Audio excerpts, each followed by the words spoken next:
जीवन में एक बार ऐसा दौर आया जब मैं बैंकरप्ट हो गया, दिवालिया हो गया। मेरी बनाई हुई कंपनी घाटे में चली गई, करोड़ों का कर्जा चढ़ गया, मेरा व्यक्तिगत बैंक बैलेंस जीरो यानी शून्य हो गया। कमाई के सब जरिए बंद थे और सरकार की तरफ से घर पर कुर्की के छापे लग गए। यह बात धीरूभाई को पता चली।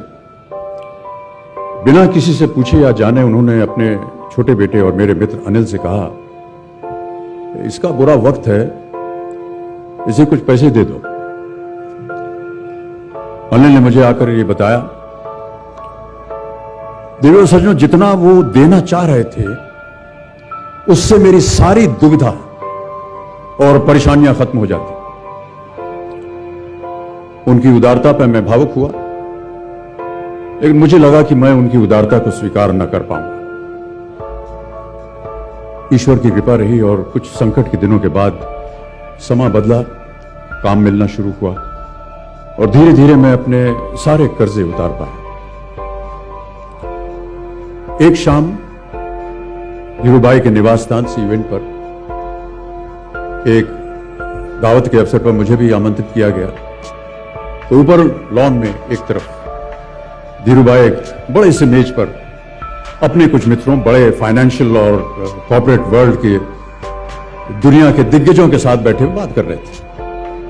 मुझ पर नजर पड़ी तो मुझे बुलाया और कहा, यहां मेरे साथ बैठो।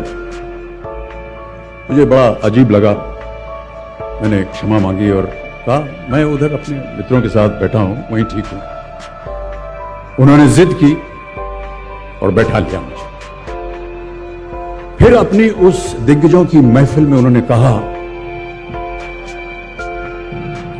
यह लड़का गिर गया था लेकिन अपने बल पर फिर खड़ा हो गया, मैं इसकी इज्जत करता हूं।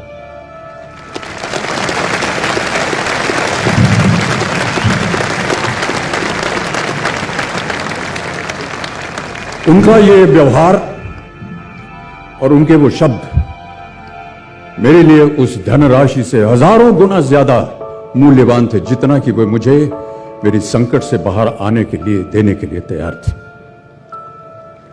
कर्मयोगी थे वो।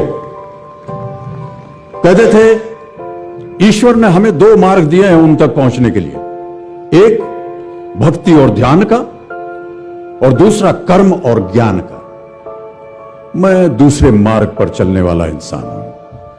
कर्म को धर्म मानता हूं और ज्ञान को ही ईश्वर।